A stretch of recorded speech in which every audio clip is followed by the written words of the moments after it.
Disclaimer: The Minority Report podcast by Mike B. Minor. The views and opinions expressed in this podcast are mine and mine only and do not reflect those of any affiliated individuals, organizations, or employers. This content is for entertainment and informational purposes only, so listen with an open mind. And if you don't agree, that's cool too. So it's Black History Month again, and every year shows up the same way. Everybody's posting quotes. Everybody's learning something new. And then March comes and the conversation disappears.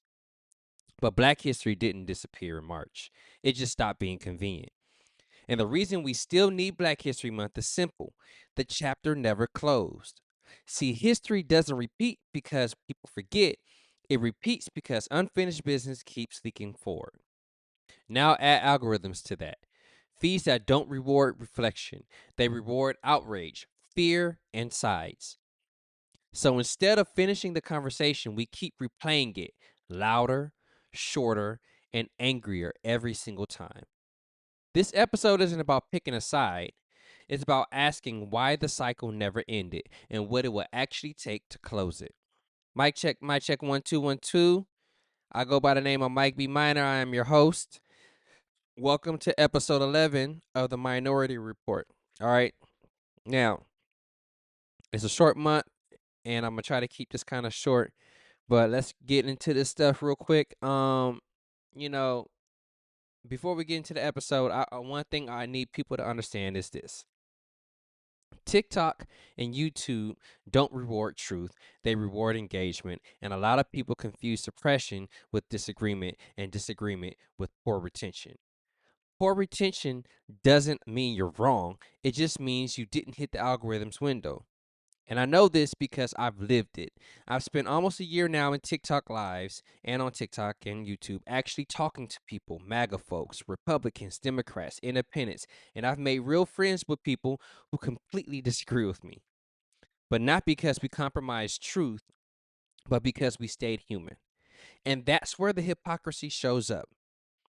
People are way more charitable to allies than they are to opposition. Same facts, same argument, totally different reaction. Radicalization exists on both sides. Impartiality is rare, and a lot of people aren't arguing facts, they're arguing vibes. Everybody loves debate until you disagree with them. I criticize both sides publicly and I come with receipts. I don't do goalpost shifting because if you have to change the topic, you already lost. And I'll say this plainly, some of the most hypocritical debaters I encounter are Christians. Not because of their beliefs, but because they abandon them the second the conversation gets uncomfortable.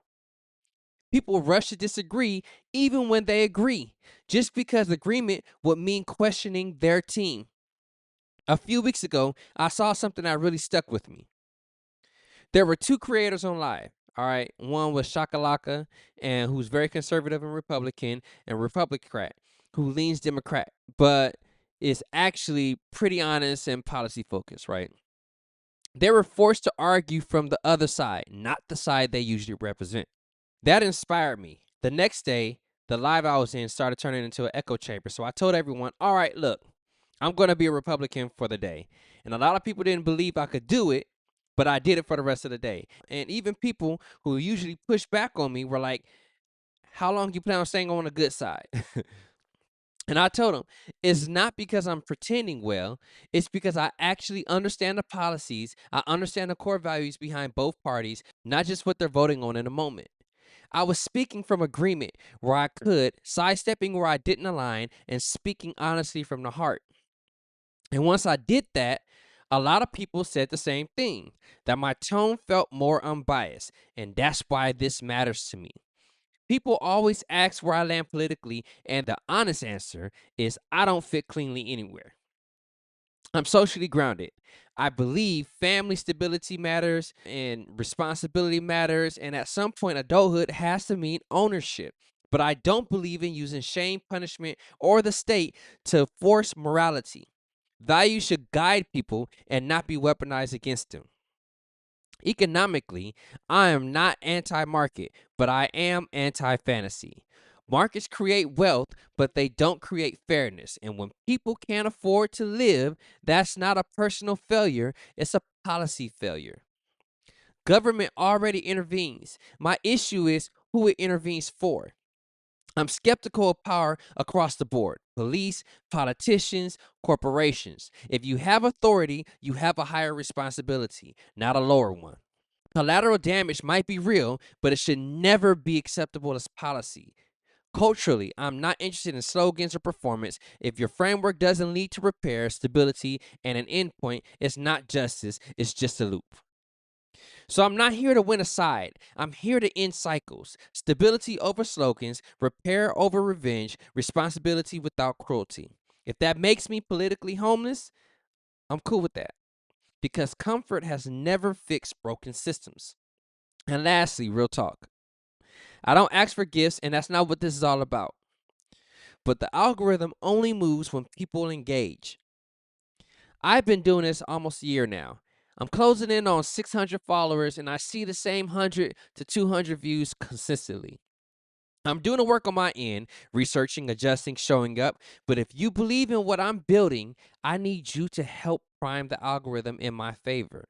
Like, comment, share, follow, and more importantly, pull up in those lives, man. That's where the real conversations happen. I'm not chasing engagement, I'm chasing clarity. And I appreciate everyone who's been rocking with that. All right. So with that being said, let me just get into the episode, right? Let's get into those headlines. A lot of the headlines right now are about trade, tariffs, leverage, economic independence. And I want to be clear and upfront about one thing. I don't think using trade as leverage is wrong. Offering better trade terms, reshaping deals, even applying pressure, that's part of diplomacy. That's normal. That's expected. But after 2 world wars, the idea was to make conflict too expensive. If economies are interconnected, it's harder to go back to mass bloodshed. Trade was meant to replace war with pressure. Where it crosses the line for me is when trade stops being leverage and starts being coercion, especially when it's used to force countries to give up on sovereignty, territory, or self-determination. When we start floating tariffs or economic punishment to extract land or ownership from allies, that's not trade as deterrence, that's trade as extortion. And that breaks the trust the system was built on. Part of why global trade worked is because America was seen, fairly or not, as a stabilizer. Even when we benefited, people trusted we weren't using our system purely just for grabs. That's why America carrying debt wasn't accidental. The system requires liquidity, trust, and a center that just can't walk away without everything falling apart. The real question isn't whether trade should involve leverage. It always has. The question is whether we still respect the line between influence and coercion, and what happens when we stop. I want to be clear about something up front too, all right? I'm not taking a position on Don Lemon's case itself. I don't know enough, and I've seen headlines. I've watched some video, but I don't have the facts to say whether an arrest was justified or not. But what I will say is this: it's a dangerous precedent to start locking up journalists that have openly said they don't like you, and that you have openly said you don't like them. Even if you think a reporter crossed the line, once the standard becomes, we'll find a legal way to get to you, that line moves fast. It's also hard to ignore the hypocrisy. We're aggressively pursuing journalists we don't like, while at the same time pardoning or excusing large portions of other protesters, including people who had violent encounters with police, and in some cases went on to commit other crimes. At the same time, we have political figures who've said and done things for years without consequences while threatening defamation suits and punishment for anyone who criticizes them. Okay? And here's where this gets dangerous, because at some point, Democrats are going to say, you did it first. And then it becomes tit for tat. Each side justifies its own behavior and demonizes the other. And this is where I think both parties are failing us. Democrats, you've become the party of delusion, not because you're wrong about everything, but because you refuse to admit when your ideas don't work in practice. Republicans, you've become the party of hypocrisy. You talk about law and order, free speech, and accountability until it applies to your own side. And when one side lives in delusion and the other lives in hypocrisy, the public loses trust in the entire system. That's not a Don Lemon problem. That's not a January 6th problem. That's not a norms problem, okay? That's how norms collapse, not all at once, but through justification. And once the door is open, it doesn't matter who you voted for when it swings back. Let's get into all about the Benjamins. You ever notice how nobody actually plays Monopoly by the original rules? Their side deals. Somebody always ends up being the banker. People bend rules, reinterpret rules, make house rules. But here's the part people don't talk about enough. No matter how good you are at Monopoly, you still have to roll the dice. You can't buy property until you pass go. Some people go past go fast. Some people get stuck. Some people roll doubles and end up in jail. There's skill in Monopoly, sure, but there's also timing, luck, and starting position. That matters. So here we go. Let me talk about it, right? Tax incentives were created to guide behavior. Build here, invest there, grow this. Over time, those incentives don't disappear, they evolve. What used to guide behavior now rewards avoidance. And look, I'm not saying it's illegal. I'm saying legal doesn't always mean optimal. Because when incentives reward avoidance, avoidance becomes culture. Wealth compounds through ownership, not labor. Labor gets taxed immediately. Ownership gets choices, 1031 exchanges, deferred capital gains, buy, borrow, die. And let me be clear, this isn't cheating. This is smart, which is exactly why it needs to be examined. Because when money circulates less, prices rise faster than value. That's how $10,000 went from life-changing to nice but not enough in one generation. That's inefficiency. Let me make this less abstract for you guys, all right? I remember having a conversation with an ex of mine, right?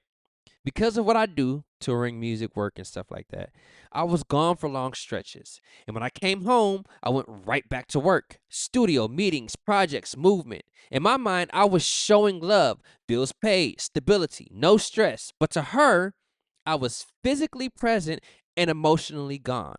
She told me she felt like she was in a relationship all by herself. And the crazy part is, I didn't understand how serious it was until the relationship was ending. She didn't say much. She endured, and I optimized. Neither of us thought we were doing anything wrong, but by the time we understood each other, the damage was already done. And looking back now, we both wish we'd worked it out. That's what happens when costs get deferred. That's how systems fail, too. Not because people are evil, not because effort doesn't matter, but because optimization ignores invisible cost until they show up all at once. America has always used incentive systems, okay? Enslavement was an incentive system. Sharecropping was an incentive system. Redlining was an incentive system. Different eras, same logic. Extract value without transferring ownership. And the data shows it. The median black family today holds roughly 1/10 the wealth of the median white family, a gap that has barely moved in decades. If wealth compounds, exclusion compounds too. I'm not arguing for fairness because life ain't fair. I'm arguing for function right now. A system that only rewards the ultra ambitious and the ultra desperate becomes hostile to everyone in the middle. And eventually, even the winners feel it.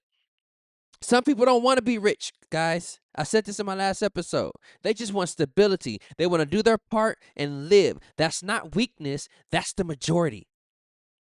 Reparations, oh, here we go. Reparations isn't about punishment. It's about unresolved accounts. And every system keeps a ledger. When debts go unpaid long enough, they don't disappear. They destabilize the whole operation. Monopoly doesn't end because someone cheats. It ends because eventually most players realize they never had the same chance to begin with. The same board, the same dice, but different roles. And if you won, salute. Just don't pretend the game doesn't need maintenance. Let's talk about the village now, guys. What people saw in Minneapolis wasn't ICE apprehending undocumented immigrants. What they saw over and over again was pushing, pepper spray, confusion. That's not a judgment. That's just what was on camera. And video matters because video changes what we're actually debating. I want to be fair before I'm critical, okay? Law enforcement officers make split-second decisions in chaotic environments. Being yelled at, filmed, protested, followed, that absolutely affects judgment. It's easy to analyze this slowly. They had to live it quickly. Fear is real, stress is real, and that matters. But here's where people start asking questions. We didn't see ICE apprehending the people they said they were targeting. We didn't see violent criminals being detained. What we did see was crowd control. We saw escalation with bystanders. And that gap between a mission that's stated and the behavior the public sees is where trust breaks down. The administration has been clear. They say enforcement is focused on criminals, especially violent ones. But the data doesn't fully support that framing. The majority of deportations are not violent offenders. That doesn't mean enforcement is wrong. Illegal immigration is illegal. Correcting something that's unlawful isn't radical, but proportionality still matters. So, in the Preddy case, what people are reacting to isn't just the presence of a gun, it's what happened after compliance. On video, you see him filming, you see women being pushed, you see him move toward them, you see pepper spray, you see him backing up, hands up. Yes, there was a firearm. It wasn't drawn though. It wasn't aimed. It was eventually secured. Fear explains the moment. It doesn't automatically justify everything that followed. In the Renee Good case, guys, there's uncertainty. Did she hit an officer while driving away? Some say yes, some say no. I saw it, but whatever. The question matters. If an officer believed they were in danger, that matters. But in both cases, the response felt fast, maybe too fast, especially once retreat or compliance was happening. That's a tension people are wrestling with. And here's something I didn't see. I didn't see internal restraint. I didn't see another officer step in and tell the other officer, hey, you're doing too much. Back up. Telling people to move is one thing. Pushing them escalates everything. Restraint shouldn't only come from the public. It has to exist inside enforcement too. It's also important to be honest about logistics. Local police in Minneapolis have often been instructed not to assist ICE. I'm not going to hide that, okay? ICE had a larger presence in these moments than the city police did. That's very true. And just because ICE is operating doesn't mean the rest of the city stops. Police still have calls to respond to. That doesn't mean anyone is ignoring the situation. It means the system is fragmented. I'm going to say it again. Yes, they have been instructed not to assist, but they also have to respond to other calls. Now, here's the uncomfortable part, right?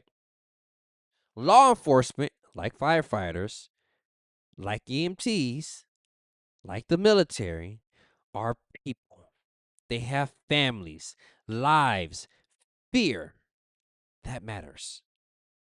But when you sign up for public safety, you're also signing a social contract. That contract doesn't say your life doesn't matter. It says the standard for using lethal force has to be higher. Collateral damage is real. I understand that. But when it comes to justice, collateral damage shouldn't be acceptable. It should be minimized and not minimalized at all costs. Killing someone is probably the lowest form of justice we can deliver. If someone is committing a crime, the goal isn't to eliminate the person, it's to stop the threat and get them to trial. And that's what the justice system is for. And if the justice system never gets a chance to work, then justice never actually happened. Eliminating a threat doesn't automatically mean eliminating a life. Once someone is apprehended, restrained, or retreating, they are no longer the same level of threat. That's why extrajudicial killing should always be the absolute last resort. And this is why people film, not to interfere, not to provoke, not to block enforcement. The camera doesn't accuse, it forces explanation. It forces the government to justify what it's doing, and it lets the public compare what's said to what has been seen. Policing in America didn't begin neutral. Institutions carry memory even when people don't intend harm. History shows us when force replaces patience, unrest always follows. Let's get into those family matters. Kids are taught early that actions have consequences. Adults spend their lives learning how to avoid them. But here's the part we skip. Accountability didn't disappear, it just got deferred. Black families weren't destabilized by choice, they were destabilized by force, by policy, incarceration, and economic removal. Survival masculinity solved real problems. It kept men alive, it fed families, and it built toughness where institutions failed. But what helps you survive outside the home can quietly break what you're needed for inside it. Emotional literacy wasn't rewarded, resilience was. And now later generations are judged for tools they were never given. Responsibility comes back at adulthood, fully. Self reflection, repair, unlearning. The cost of never updating survival tools is that everyone pays partners, kids, communities. And fighting back now doesn't look like resentment, it looks like community, narrative correction, policy, and voting. We know the problem, we have more tools than ever. What once broke us can no longer be an excuse. It's time to fix it. Say it with me, okay? Not to be loud, but to be honest. History explains the wound, but adulthood decides the healing. And we're adults now. You can't critique culture without owning the history, and you can't heal the future without adult responsibility. Let's get into these minor issues. Freedom myths and power fantasies. A lot of people are walking around treating life like it's GTA. Not just reckless, but detached. In GTA, you can do whatever you want. You can run red lights. You can shoot people, cause chaos. And even when there are consequences, they're temporary. You get chased, you escape, you respond. The game never asks you to sit with what you just took. Real life doesn't work like that, guys. I know it may feel like it, but it doesn't. Every person you see is not an NPC. They're a full archive. Think about your own life for a second, no matter how old you are. Everything you've endured, everything you learned the hard way, every mistake, every win, every person you helped, every person you hurt, all of that stacked together into you. Now imagine someone looking at you and acting like none of that mattered, like you haven't been through anything, like you're disposable because they have more money, more power, more status, or more authority. That doesn't erase the fact that you are a living, breathing, thinking human being with a one of one story. There are over 8 billion people on this planet, over 330 million people in this country. And however isolated you feel, however replaceable you think you are, statistically, millions of people feel the same exact way you do. Their lives are not collateral damage. Their existence is not a side quest. That's where it gets lost when life turns into a power fantasy. People say, peace through strength. But that phrase has two meanings. One is respect, the other is fear.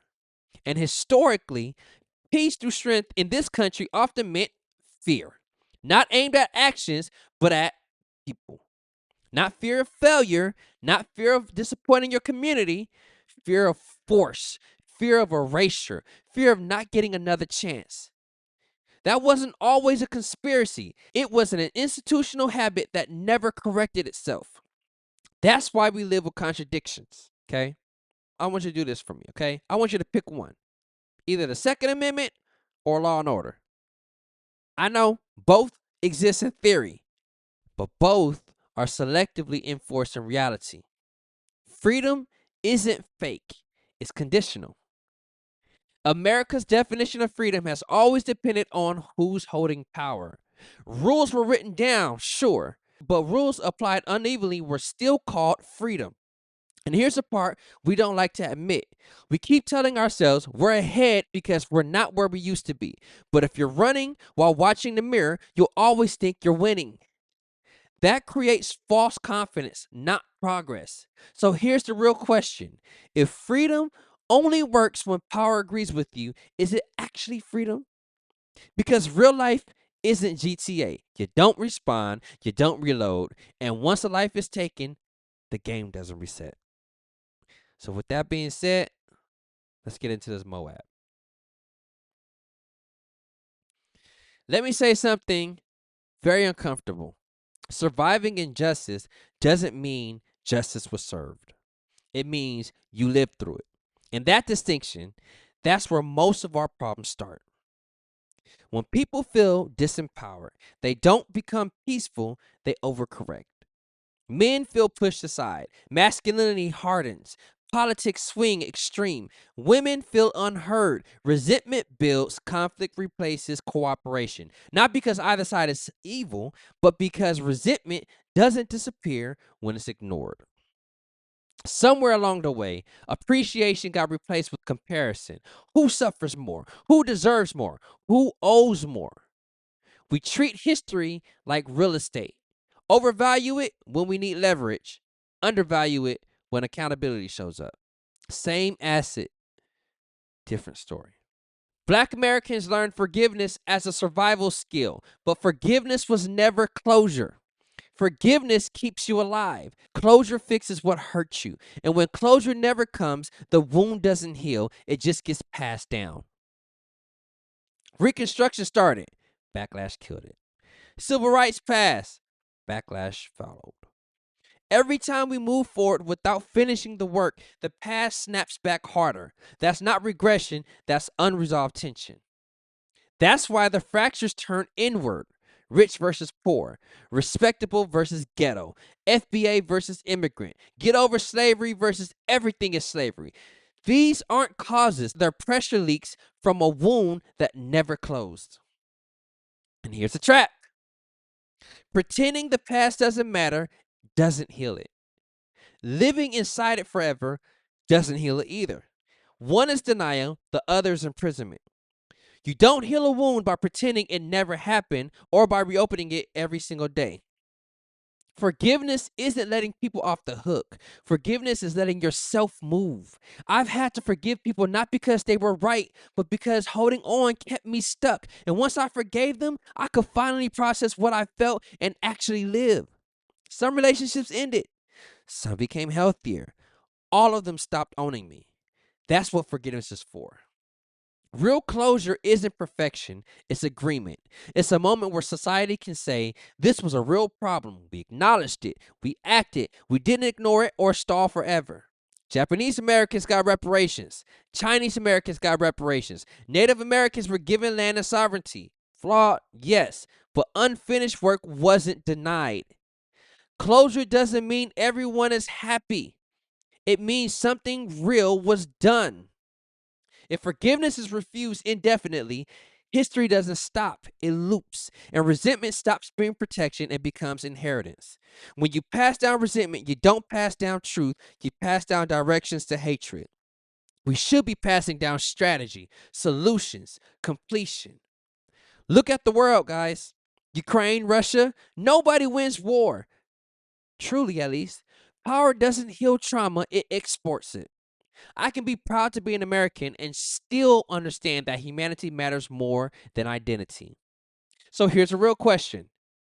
If resentment is the smoke and overcorrection is the fire, who keeps refusing to fix the wiring? Because unfinished work always comes back with interest. Survival isn't closure. Forgiveness is the door. Repair is the work. And until we finish it, we're not moving forward, we're just repeating ourselves.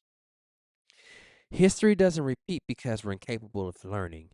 Black History Month exists because something was started, benefited from, and never fully resolved. We didn't forget what happened. We documented it. We archived it. We studied it. What we never did was close it. An unfinished history doesn't stay in the past. It leaks forward. It leaks into policy, into policing, into wealth gaps, into families, into how we talk to each other, into who we're allowed to be angry at and who we're told to forgive.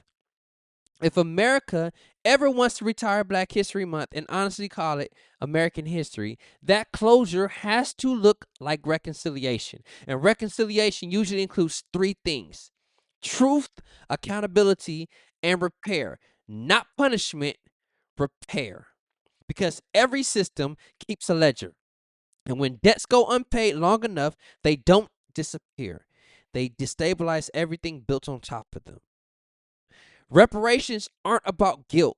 They're about unresolved accounts. If you own human beings or inherited wealth directly tied to that ownership, that account was never settled. If your state built infrastructure, power, or prosperity on forced labor, that account was never settled. If your institution insured bodies, financed plantations, moved goods, or protected the system, that account was never settled. And yes, history is complicated. There were Black slaveholders too. That doesn't invalidate reparations. It clarifies who should and shouldn't receive them. Closure requires honesty, not slogans, not vibes, not selective memory. Shout out to Romans for that one. But closure also doesn't happen one-sided. We can't ask the country to resolve what we refuse to confront among ourselves. Class divides, cultural divides, lineage divides, the successful looking down on the struggling resenting the successful, FBA versus immigrant, respectability versus survival. And somewhere in all of that, we handed a word more power than it deserved. At some point, we have to ask whether reclaiming something is the same as being free from it, whether a word still defines us or whether we're ready to define ourselves without it. There's also this divide we don't like to talk about. The people who say slavery was too long ago to matter, and the people who live as if it happened yesterday. Here's the truth. Slavery didn't happen to us directly, but its consequences were never resolved. Ignoring it doesn't heal it. Living inside it forever doesn't heal it either. Closure does. And closure requires adulthood, not revenge, not erasure, not rewriting the past, but finishing what was started. Because history only stops repeating when it's acknowledged, addressed, and closed. Not erased, not forgotten, closed. And until then, we'll keep mistaking repetition for progress and calling survival the same thing as justice. I go by the name of Mike V. Minor. This is episode 11. Thank you for watching the Minority Report.